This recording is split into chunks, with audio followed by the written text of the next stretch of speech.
Hey guys, it's Ari, and today I'm going to be trying my hand at blacksmithing and attempting to make a copper knife out of some old pipe that we had lying around in our garage.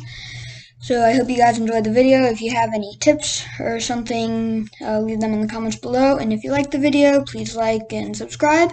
So let's get right into it.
Hey guys, so I just finished kind of getting the profile of the blade, so it's all nice and flattened out.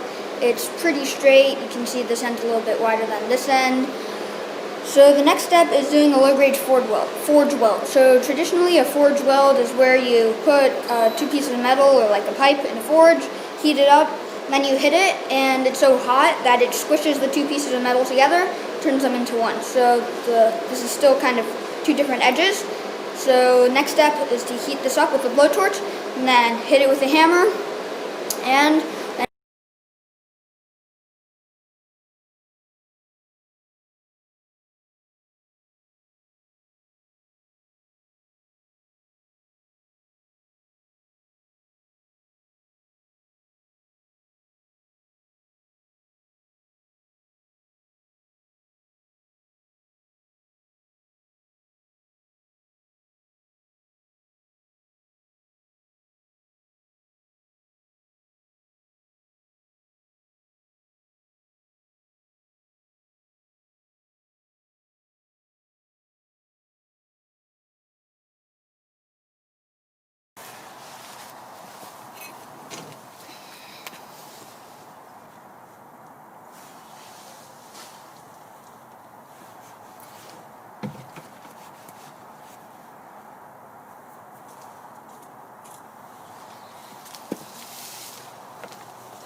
so I have it to a pretty sharp point. It's serrated because of the file I was using. I actually accidentally cut myself, but now I'm going to start a process called wet sanding.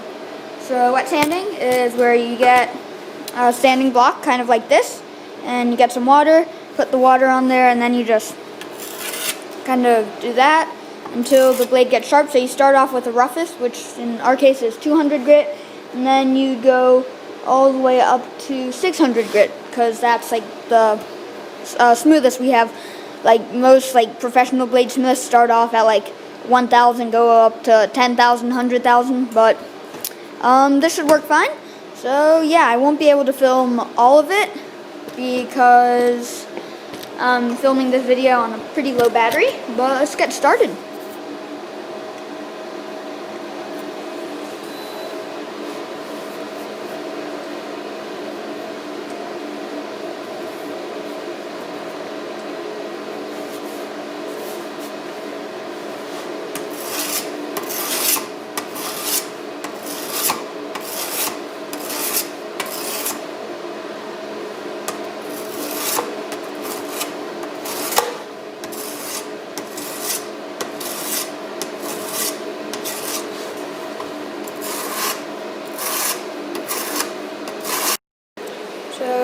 was hammering it to try to get this edge thinner so I could sharpen it too, but the blade split open, so apparently my forge weld didn't go very well. Maybe it wasn't hard enough, maybe I didn't hit it hard enough, so I got to go redo that. Hey guys, so I just finished up. I kind of got the two halves back together. I think it looks pretty good. It's basically done. I may wrap the handle in a bit of electrical tape to give it a grip. I ended up ditching wet sanding it because it didn't work very well. So I just used a file, and now it's serrated and sharp. And I have a little orange here that I can kind of test it out on. So it does cut it pretty easily. So it's actually relatively sharp. The only thing is you probably have never seen weapons made out of copper. That's because copper is a very soft metal. So it dulls and breaks easily. It's very malleable. So I mean, yeah, it cuts. Cut an orange. I'm pretty proud about how this turned out. Let me know in the comments if you liked it. Next time I'm probably gonna try making it out of some steel pipe so it actually can cut stuff better, and then I can use wet sanding and stuff like that. But yeah, thanks for watching. See you in the